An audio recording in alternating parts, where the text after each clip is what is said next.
테슬라, 무역 전쟁 직격탄, 미국에서 생산한 차량 중국 수출 중단. 미국 증시가 중국이 더 이상 보복 관세를 부과하지 않을 것임을 시사함에 따라 일제히 급등했음에도 테슬라가 미국에서 생산한 차량의 중국 수출을 중단함에 따라 테슬라 주가는 소폭 하락했다. 뉴욕 증시에서 테슬라는 0.04% 하락한 252.31달러를 기록했다. 테슬라는 이날 캘리포니아 프리몬트 공장에서 생산되는 고급 차량인 모델 S 세단과 모델 X SUV에 대한 주문 버튼을 중국 웹사이트에서 제거했다고 미국의 경제 포털 야후 파이낸스가 보도했다. 이 같은 조치는 전일 중국이 대미 관세를 84%에서 125%로 인상한 직후 취해졌다. 테슬라는 중국에서 파는 대부분 차량을 중국 현지에서 생산하지만 최고급 차량인 모델 S 세단과 모델 X SUV는 미국에 있는 프리몬트 공장에서 생산 수출한다. 테슬라는 상하이 기가팩토리에서 모델 3과 모델 Y를 생산 중국에서 판매한다. 그러나 최고급 차종인 모델 S 세단과 모델 X SUV는 기술 유출을 우려해 여전히 미국 본사에서 만들고 있는 것이다. 그런데 중국이 전일 대미 관세를 125%까지 올리자 고급 차량의 중국 판매를 중단한 것과 이에 따라 테슬라는 이날 미 증시가 일제히 급등했음에도 소폭 하락한 것으로 보인다. 중국 자동차 딜러 협회의 공식 데이터에 따르면 2024년 중국으로 수입된 모델 X는 1553대, 모델 S는 311대에 불과하다. 그러나 상징성은 적지 않다고 전문가들은 입을 모으고 있다. 테슬라도 미중 무역 전쟁의 영향에서 자유로울 수 없다는 사실이 증명됐기 때문이다. 이에 따라 일론 머스크 테슬라 최고 경영자는 트럼프 관세 부과에 크게 반대하고 있다. 지난 주말 트럼프와 독대에 관세를 매기지 말 것을 설득했으나 실패한 것으로 알려졌다. 루시드, 파산 보호를 신청한 니콜라의 설비 인수. 미국 전기차 업체 루시드가 지난 2월 파산 보호를 신청한 전기 수소 트럭 제조업체 니콜라의 설비를 인수한다. 루시드는 보도자료에서 애리조나에 있는 니콜라의 일부 시설과 자산을 인수하기로 합의했다고 밝혔다. 인수 대상에 니콜라의 수소연료전지 전기트럭과 관련된 사업과 기술은 포함되지 않는다. 루시드는 니콜라의 애리조나 시설에서 일하던 300여 명의 직원도 고용할 계획이라고 밝혔다.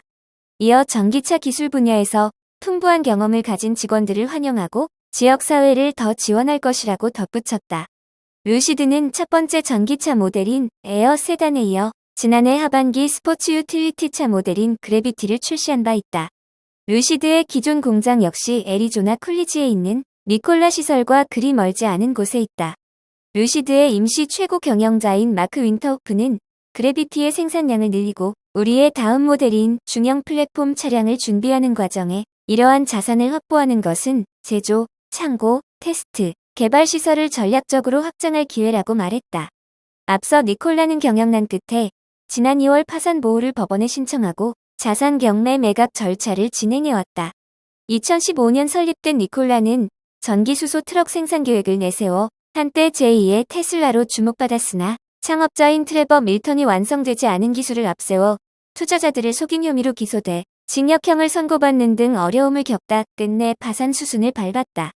루시드 역시 한때 테슬라의 대항마가 될 수 있다는 기대를 모았으나 근래에는 전기차 시장의 침체 속에 고가의 전기차 모델이 판매 부진을 겪으면서 주가가 2021년 고점 대비 95% 넘게 하락한 상태다. CATL, 리오 배터리 사업 인수 추진 전기차 충전 시장 주목. 중국의 대표적인 전기차 배터리 기업인 CATL이 최근 리오의 핵심 부문 중 하나인 리오 파워 지분 확보에 나서면서 업계 내 큰 관심을 모으고 있다. 이번 움직임은 이미 양사 간 합작 투자로 투입된 3억 4,200만 달러 이후 추가 조치다. 현재 리오는 세계적으로 약 3,200개 이상의 교환형 배터리 스테이션을 운영하고 있으며 차량 운전자들이 몇 분 안에 완충된 새 배터리를 신속하게 교체할 수 있는 기술력을 자랑한다.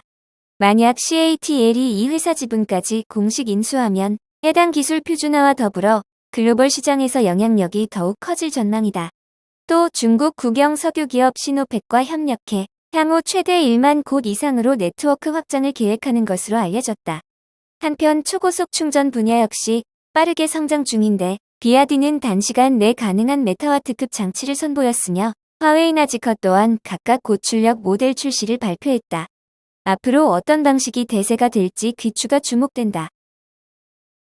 성큼 다가온 플라잉카 시대. 최근 공상과학 영화에서만 볼 수 있었던 하늘을 나는 자동차 영상이 공개돼 전 세계의 이목을 끌었다. 활주로나 별도의 변경 없이 달리는 자동차가 바로 수직 이착륙한 건 처음이어서다. 중국은 비행 자동차인 플라잉카 상용화를 올해부터 시범적으로 막을 올리고 5년 뒤인 2030년 전기 수직 이착륙기 수요를 1만 2천 대까지 끌어올릴 계획이다. 차세대 이동수단으로 여겨지는 플라잉카와 도심안 공교통에 대해 들려준다. 전 세계에서 개발되고 있는 플라잉카는 300여 종에 달한다. 기술력 부문에서 가장 앞서 있는 나라는 미국이다. 지난 2월 선보인 RF 에어로노틱스의 세계 첫 전기 플라잉카 모델 A가 대표적이다. 캘리포니아의 한 도로의 수직으로 이륙해 10m 거리를 비행하며 정지한 차량을 넘어가기도 했다. 한 번 충전으로 도로에서는 220마일, 비행시 110마일을 갈 수 있다. 예상 가격은 3억 9천억 원, 올해 말 본격적으로 모델 A 생산에 돌입한다. 2035년에는 이보다 훨씬 값싼 두 번째 플라잉카 모델 Z를 출시할 예정이다. 자동차에 비행기를 싣고 다니는 차도 등장했다. 중국의 테슬라로 불리는 샤오펑은 차에 들고 다니는 분리형 플라잉카를 개발 중이다. 샤오펑 자회사 샤오펑 에어로 HT는 최근 랜드 에어크래프트 캐리어 실물을 공개했다. 6년 구동 전기 미니밴과 2인승 전기 수직 이착륙 드론으로 구성된다. 버튼을 누르면 트렁크가 열리고 드론이 차량과 분리돼 비행할 수 있다. 올해 대량 생산을 시작해 2026년까지 첫 배달을 계획 중이다. 중국 완성차 업체 체리차도 2명이 탈 수 있는 랜드 앤드 에어 비이클을 선보였다. 운전사석 아래는 자동차, 그 위로는 드론을 끼울 수 있다. 시속 120km로 최대 40분간 비행할 수 있다. 슬로바키아의 클라인비전은 3분 안에 도로와 하늘에서 동시에 질주하는 플라잉카 시험 비행에 성공했다.